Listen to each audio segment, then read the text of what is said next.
pouvoir se faire refaire le visage, elle a choisi de trahir son amie, laide. Dans ce monde, la laideur est un péché originel. Les moches sont condamnés à l'oubli, au mépris, à l'exclusion. Déterminée à éradiquer tous les laides, Tally passe un marché avec une organisation secrète. Après 1000 épreuves, elle traverse enfin un champ de fleurs blanches et atteint le lieu de rendez-vous fixé avec son ami.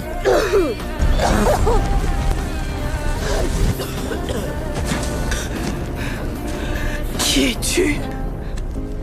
Un homme lui retire le traceur qu'elle porte sur elle. Après vérification, il l'emmène dans un poste avancé provisoire. On a reçu un signal du traceur de sa planche. Il semblerait qu'il ait été retiré. Envoie 2 spécials, qu'ils attendent à 10 km. Dans ce camp, Tally retrouve enfin sa meilleure amie Shay, mais les autres membres se méfient de son arrivée. La nuit, Shay remarque un collier en forme de cœur autour de son cou, un émetteur servant à localiser et dénoncer. Tally Munt prétend que c'est un cadeau de son petit ami et détourne aussitôt la conversation. Tu te trompes sur cet endroit, Shay. D'où est-ce que tu sors ça? Je m'inquiète pour toi, c'est tout, ok?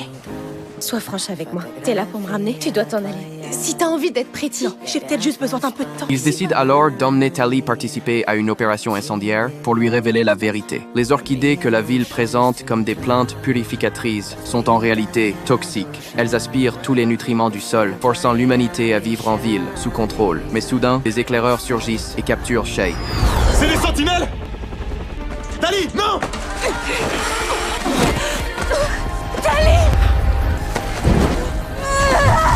Grâce à l'aide de leurs compagnons, les 2 jeunes femmes sont finalement sauvées. Touchées par le courage de Tally, prête à risquer sa vie pour les autres, ils l'emmènent enfin vers le véritable refuge des laides.